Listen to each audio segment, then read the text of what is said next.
Hey everyone, it's Jack from Cultaholic.com, back here again at the BEC Arena in Manchester in the Star Wars Cantina for Wrestling MediaCon, and I'm delighted to be joined by Matt Sydal. How are you? I'm delighted to be here. Excellent. Now, you were just telling me off camera that sometimes you like to flip in the middle of an interview and maybe shout at the interviewee, so I'm a little bit scared now. I'm not quite sure what to expect. Yeah, I mean, because the things that would upset me would be like if before we went on air I told you some stuff off air that you just brought up immediately. So I would say that, I mean, like, if you want to induce these kind of things, you know, you can do it, but perhaps, you know, you'll sharpen your interview skills and, you know, I can hang with you, but I'm open to any questions you do have. Well, that's immediately put me under a huge amount of pressure, but thank you very much. Now, obviously, you are in a crucial position right now in Impact Wrestling in that I think it's maybe the best time of your career in terms of expressing not only your wrestling skills, but your personality as well. How do you find it easy, I guess, to express yourself in the ring on the microphone, or is it something you've had to learn over time? Well, is it something I had to learn over time? Of course. I really, in my younger days, felt like most people do, where you're young and you don't know enough, so you shouldn't really be talking about anything. You should just be continuing to grow and learn. And now I feel like I've turned a corner where I do have a lot to say. I've got a lot to get off my chest. And just like you, when you feel that pressure, it's like, do you rise to the occasion, or are you going to sit back and sink down? No, it's your opportunity. And what Impact has provided me with is an opportunity and a platform to remove all the boundaries and limitations that have been self-imposed and just let it ride. Okay. For example, the first time I did an in-ring promo, there was no rehearsal, there was no script written. I went right to the ring, grabbed a microphone, and talked to Brian Cage straight from here. Yeah. Anytime I was wrestling from here or working from here, it didn't do me any good. When it comes from here, it's organic, it's instantaneous, and people get it. It's quite appropriate, I guess, in a Star Wars setting that we're almost talking about feeling rather than thinking, I guess. But I'm glad you've mentioned Brian Cage because I've enjoyed your matches with him.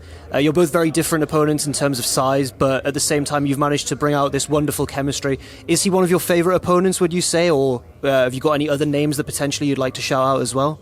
Yeah, no, Brian Cage is not one. Brian Cage would be a great opponent if I was still X Division champion. Right. Do you see? Because there's a bit of a problem in me finding the solution to the answers that this man presents. Yes. And I really do feel like he does a weak-ass version of everything I do. But man, oh man, when he does the sweet stuff that he does that only the effing machine can do, he has really knocked me around. Man, I'm still suffering from some neck issues and shoulder issues. And, congrats to Brian Cage for being able to... the X Division Championship has chosen him to hold it temporarily. Chosen him? Yeah, but that's the way this industry works. The belt sometimes chooses the other guy. It's a lesson for me to learn. And without all this suffering, I wouldn't appreciate the good stuff as much. And without the suffering, I wouldn't really be who I am. Right. And the pressure and the suffering is what makes us grow and gives us depth to our character. Right.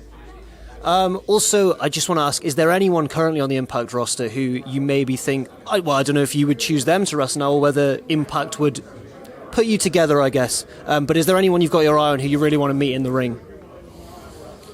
Well, I'd like to say I have a little project running with Rich Swann. Yes. A project that didn't just start in Impact. This started back in the Dragon Gate days. You know, I was lucky to be one of the first gaijin to go work for Dragon Gate, and we opened up a line of people coming in through there, and I've always felt like the guys like Ricochet, Uha, these are guys that I've always helped rise to the occasion, and they're Neville, these are all guys that have taken any success they want in their career and have done a great job. So I think if Rich will take the cotton out of his ears and put it in his mouth and listen to me when I talk about opening that third eye, he can find that the answers to all his problems are not going to be solved externally. They can only be solved internally.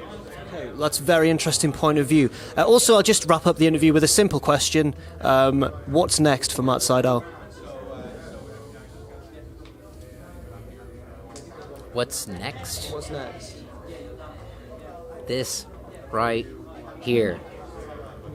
I'm going to continue to work on myself so that I can be better to other people.